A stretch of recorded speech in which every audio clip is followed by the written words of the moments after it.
दोस्तों बहुत बड़ी खुशखबरी है प्रोफेशनल्स के लिए भी और एसएससी के लिए भी।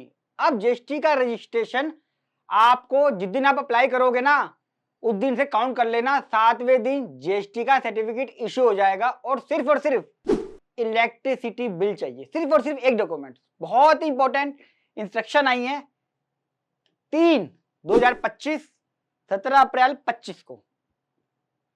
इतना परेशानी होती थी जीएसटी रजिस्ट्रेशन को लेके, मैंने एक बार सारे कागज लगा दिए। पता उसने क्या लिख दिया, 1950 का घर बना हुआ था, प्रॉपर्टी के पेपर, बिजली, एनओसी, पैन, आधार, जियो टैगिंग सब कुछ कर दिया मैंने। आखिरी में आया हमें इस घर का मैप दे दीजिए। मैं कहा मैप कहाँ से होगा यार, बड़ी परेशानी इस बात को लेके। एक बार कह रहा कि भैया आपका डायरेक्टर एक रहता है बंगाल में, एक रहता है दिल्ली में, तो दोनों डायरेक्टर दिल्ली में तो रहते नहीं है, दिल्ली का रजिस्ट्रेशन कैसे दे दूं मैं बड़ा परेशान था इस बात से। यार इस बात का क्या लॉजिक है। एक बार तो सब कुछ दे दिया मैंने, सब कुछ ठीक ठाक था, मैप भी था उसके अंदर, मैंने मैप लगा दिया। मैं कहा है तो लगा दो यार, क्वेरी आएगी। पता क्या मांग लिया, पिछले 3 साल की हमें आईटीआर दे दीजिए। जीएसटी वाले इनकम टैक्स की आईटीआर मांग रहे हैं और मुझे ये समझ नहीं आया इसका लॉजिक क्या था। हालांकि जीएसटी को समझ में आ गया ऊपर लेवल पे कि हाँ दिक्कतें तो हैं। और मैं कहता हूँ 7 दिन भी क्यों, जिस दिन आदमी जीएसटी का रजिस्ट्रेशन करता है ऑटोमेटिक जीएसटी का रजिस्ट्रेशन आ जाना चाहिए। आदमी अपना काम करता रहे, आप वेरिफिकेशन करते रहो। ये कहते हैं कि बहुत ही दिक्कत होती है, फेक रजिस्ट्रेशन हो रहे हैं, हमें उसको रोकने के लिए सिस्टम बनाना है जीएसटी के लिए। इनपुट, फेक इनपुट बहुत घूम रहा है, कितना फेक इनपुट तो पकड़ा है इन्होंने। पर क्या कभी किसी ये खबर मिली है कि ऑफिसर कोई पकड़ लिया है जिसने वो रजिस्ट्रेशन दिया है? ऑफिसर पे तो कभी बात आती नहीं है, जो बात आती है एसएससी पे आएगी, सीए पे आ जाएगी, एडवोकेट पे आ जाएगी, या जो चेन बनाई है उस पर आ जाएगी। ऑफिसर पे जब कभी बात आती ही नहीं है, तो मेरा ये सवाल है कि फिर जीएसटी रजिस्ट्रेशन देने में देर क्यों, सेम डे क्यों नहीं? आपकी क्या राय है, कमेंट बॉक्स में जो बताइएगा। चलता हूं सीधा कि एक डॉक्यूमेंट के बेस पे कैसे जीएसटी मिलेगा, क्या क्या है इसके अंदर। सबसे पहला, अच्छा दोस्तों 2 इंस्ट्रक्शन थी, अब तो पहले ये आई है, इससे पहले ये थी 14 जून 2023 वाली, उसमें भी कुछ ऐसे लिखा हुआ था, लेकिन फिर भी ऑफिसर मांगे जा रहे थे। मैंने आपको एग्जांपल दे दिया। ये अब उन्होंने क्या बोला है कि भैया स्ट्रिक्टली फॉलो करना है, जो लिखा हुआ है वही कागज मांगने। क्या मांग रहे हैं, प्रिंसिपल प्लेस ऑफ बिजनेस में सबसे ज्यादा क्वेरी आती थी कि प्रिंसिपल प्लेस ऑफ बिजनेस के लिए क्या क्या कागज मांगे। अब उन्होंने बोल दिया है अगर आपका अपना है, ओन्ड है, यानी कि मैं सचिन हूं, मेरे घर पे नाम है और मैं बिजनेस कर रहा हूं, तो क्या होगा, आप या तो प्रॉपर्टी की टैक्स रिसिप्ट दे दें या म्युनिसिपल खाता की कॉपी दे दें, म्युनिसिपल खाता की कॉपी हो गई, या कॉपी ऑफ इलेक्ट्रिसिटी बिल, इसमें से कोई सी भी एक चीज दे दोगे अगर ऑनर के नाम पे, तो जीएसटी का रजिस्ट्रेशन 7 दिन में देना होगा, मैंडेटरी है। कोई भी फालतू कागज नहीं मांगूंगा, या ऐसा कोई कागज, कई बार क्या होता है आपका बिजली का बिल जो है वो आरा किसी के नाम पर है, दादा के नाम पे, प्रॉपर्टी का बिल किसी के नाम पे है, तो जो भी स्टेट के लिए रिकॉग्नाइज हुआ है कोई भी डॉक्यूमेंट जिसको राज्य सरकार मान्यता देती है, यानी कि रजिस्ट्री कॉपी भी इंक्लूड है इसमें, आप वो दे दीजिए, एक रजिस्ट्री कॉपी और आपका रजिस्ट्रेशन डन। लग रहा है आपको इतना आसान होगा क्या? नई नई चीजें निकल के नहीं आएंगी, बताऊंगा अभी। अब क्या आएगा इसमें वो मजा देखना भी। अगर रेंटेड पे लिया आपने तो क्या होगा, ये तो कोई सा भी कागज दे दो जो लिखा ना मैंने वो पॉइंट नंबर 1 पे, कोई भी कागज दे दो ऑनर का और साथ में रेंट एग्रीमेंट दे दो अगर रजिस्टर्ड है तो। यानी कि अगर आपको रेंटेड प्रीमिसेस पे ले रहे हो तो रेंट एग्रीमेंट बनवाइए अच्छा सा, उसमें लिखवाइए कमर्शियल यूज है, साथ में इसमें से कोई भी एक पेपर ऑनर का जो लैंडलॉर्ड है उसका दे दीजिए। हाँ अगर रजिस्टर्ड है तो कुछ भी पेपर नहीं चाहिए लैंडलॉर्ड के, क्योंकि पहले क्या मांगते थे वो, लैंडलॉर्ड का पैन लाओ, आधार लाओ, पता नहीं क्या क्या कागज मांगने बैठे थे। अगर रजिस्टर्ड है अब वो भी नहीं चाहिए, अगर रजिस्टर्ड नहीं है तो हाँ आइडेंटिटी ऑनर की दे दीजिए, यानी कि उसका आधार कार्ड लगा दीजिए, बस सिंपल काम हो जाएगा। इसके अलावा एक पेपर भी नहीं चाहिए।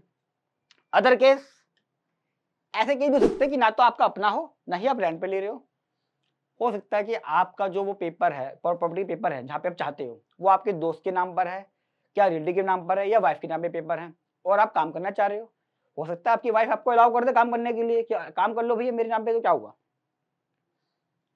थोड़ा बहुत रेंट वेंट दे देना वाइफ को, वरना आजकल पता ही आपको क्या चल रहा है, नीला ड्रम। अगर रिलेटिव वाइफ पे है तो क्या होगा, सिंपल सा कंसेंट लेटर चाहिए प्लेन पेपर पे, वाइफ लिख के दे देगी कि मेरे पति हैं, मैं इनको बिजनेस करना अलाउ कर रही हूँ, मुझे कोई ऑब्जेक्शन नहीं है, फॉर्मेट लगा दिया है सिंपल पे। पहले वो कहते थे 2,000 रुपए की नोटरी करा के पेपर लगाओ, ऐसा रूल है बिहार में, वो मुझे कहते हैं 2,500 रुपए पे करो पहले। और यूपी में तो क्या कहते हैं 2% की स्टैंप ड्यूटी का लगाइए आप स्टैंप पेपर। भैया मैंने कई बार समझाया कि जीएसटी वालों को स्टैंप ड्यूटी अथॉरिटी से क्या मतलब है, पर मानते नहीं थे। चलो कोई नहीं। और जो डॉक्यूमेंट बताया मैंने, इसमें से कोई से भी एक डॉक्यूमेंट्स पॉइंट नंबर 1 पर, तो अगर किसी के नाम पर है तो 2 पेपर लगाने कंसेंट, और इसमें से कोई भी एक पेपर जो पॉइंट नंबर 1 पे बताया मैंने। चौथा, कोवर्किंग में कई जगह एक ही जगह बहुत सारे जीएसटी के रजिस्ट्रेशन हो जाते हैं। कोवर्किंग इस पे हम जानते ही हैं, कुछ नहीं करना। पॉइंट नंबर 2 पे जो मैंने बताया है ये ध्यान रखना है। एक तो इसमें से कोई भी सा भी एक पेपर जहां पे आप ले रहे हो, साथ में आपका रेंट एग्रीमेंट, अगर रजिस्टर्ड है तो कोई दिक्कत नहीं, अगर रजिस्टर्ड नहीं है, सिंपल सा नोटरी वाला है, तो जिसका है ऑनर का, उसका कोई भी एक छोटा सा प्रूफ लेके लगा दे आधार। अच्छा, अगर आपका रेंट एग्रीमेंट ही नहीं है तो क्या करें? मान लीजिए मैं एक बिजनेस करना चाह रहा हूँ, बंगाल में रहता हूँ, दिल्ली आया हूँ। दिल्ली में मेरे दोस्त ने मुझे शरण दे दी, कहता है यार तू काम कर ले, कोई बात नहीं। अब वो ना तो मेरा रिलेटिव है, ना वाइफ है, ना ही मेरा अपना है, तो मैं किसी भी कैटेगरी में नहीं आ रहा 1 to 4 में। अब इस केस में क्या करूं? क्या मैं उससे बोलूं अपने दोस्त से? कई लोग क्या करते थे, पहले रेंट एग्रीमेंट बनवा देते थे 1000 रुपए का, 2000 का, वो गलत है। अब सरकार ने बोला आप सिंपल सा उससे एक एफिडेविट ले लीजिए और कोई भी एक कागज जो पॉइंट नंबर 1 पर है वो लगा दीजिए, आपका काम हो जाएगा। एफिडेविट का फॉर्मेट भी मैंने डिस्क्रिप्शन बॉक्स में लगा दिया। देखो प्रैक्टिकल बातें करता हूं मैं। अब इस बेस पे क्या होगा, आपने डॉक्यूमेंट लगा दिए तो क्या होगा, 7 दिन में रजिस्ट्रेशन आ जाएगा। एक प्रॉब्लम हो जाती थी, कंस्टिट्यूशन ऑफ बिजनेस, इसका क्या प्रूफ लगाएं? जैसे पार्टनरशिप फर्म के अंदर सिर्फ और सिर्फ पार्टनरशिप डीड लगानी है। कई बार वो कहता है रजिस्टर्ड नहीं है, ये नहीं है, वो नहीं है, फाइनेंस का 50 चीजें मांगता था। उसका एमएसएमई लेकर आओ, उद्यम रजिस्ट्रेशन लाओ, ट्रेड लाइसेंस लाओ, पर नहीं क्या क्या कागज मांगने बैठ जाते थे भैया। अब सिर्फ साफ है, सिर्फ और सिर्फ पार्टनरशिप डीड लगानी है। एक बात बताओ यार, पार्टनरशिप डीड से मेरा बैंक अकाउंट खुल रहा है, उसी पार्टनरशिप डीड से मेरा पैन नंबर ले रहा है, कितने सारे काम हो रहे हैं उससे। और जीएसटी वाले क्या क्या मांगते हैं, अपना एक्सपीरियंस जरूर शेयर करना कमेंट बॉक्स में। अच्छा, दूसरा, अगर अदर देन पार्टनरशिप फर्म है तो क्या होगा, उसमें तुमने बोला कि अगर कोई और है तो आप सिर्फ उसका क्या लगा दो, ये रहा रजिस्ट्रेशन प्रूफ या सर्टिफिकेट। यानी क्योंकि जब हम पार्टनरशिप फर्म बनाते हैं तो उस पर एक डीड होती है, बस उसका कोई सर्टिफिकेट नहीं मिलता अगर वो रजिस्टर्ड नहीं है तो।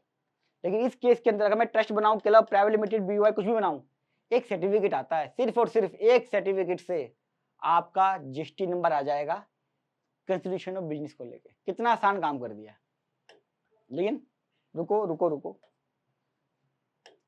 क्या लगता है आपको, जब ये रूल आया है तो क्या इसका तोड़ नहीं निकल गया होगा अब तक? तो डिपार्टमेंट के पास सब निकाल लिया होगा मुझे पता है, फिर भी कुछ ना कुछ तो कमी आएगी दोस्तों।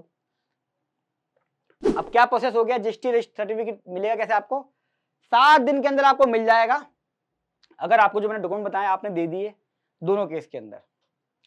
अगर जीएसटी ऑफिसर को लगता है कि मुझे कुछ और डॉक्यूमेंट चाहिए तो उसको अप्रूवल लेनी पड़ेगी। अगर कोई और डॉक्यूमेंट चाहिए, अप्रूवल किसकी? असिस्टेंट कमिश्नर और डिप्टी कमिश्नर की अप्रूवल चाहिए होगी। वो कहता है जी यार मुझे ये सस्पिशियस लग रहा है, क्या मैं इसमें कागज मंगा लूं? अप्रूवल लेके ही कागज मंगाएगा एक्स्ट्रा, जो इस इंस्ट्रक्शन के अंदर नहीं है। कॉपी मैंने लगा दी इंस्ट्रक्शन की, जो दिखा रहा हूं आपको लगातार में लगा दी डिस्क्रिप्शन में। 7 दिन तो जनरल केस है। एक चीज और भी है इंस्ट्रक्शन के अंदर कि 7 दिन में नहीं मिलेगा, 30 दिन के अंदर रजिस्ट्रेशन मिलेगा फिजिकल वेरिफिकेशन के बाद। किसका? प्रिंसिपल प्लेस ऑफ बिजनेस, यानी कि 2 क्राइटेरिया हो गए।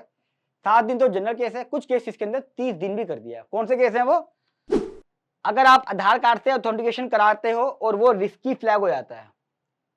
कई बार दोस्तों क्या है, एक तो जगह स्पेसिफिक होती है, यानी कि इस जगह कराओगे तो वो जगह सबसे ज्यादा खतरनाक है, या उस पर्सन इन्वॉल्वमेंट है फेक आईटीसी में। बहुत क्राइटेरिया ऐसे हैं, वो अपना सिस्टम रिस्की फ्लैग डाल देता है कि यार जैसे डोमिनोज वाला है, उसका एक एरिया है, वो कहता है मैं इस पिन कोड पे डिलीवर नहीं करूंगा, मैं इस पे नहीं करूंगा, रिस्की हो गया ना एरिया।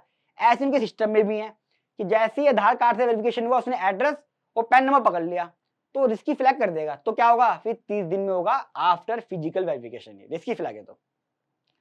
अच्छा, ऑथेंटिकेशन फेल हो गया, या मैंने ऑथेंटिकेशन कराना ही चाहता, मैंने ऑप्ट नहीं करा, तो इस केस में क्या होगा, 30 दिन में होगा।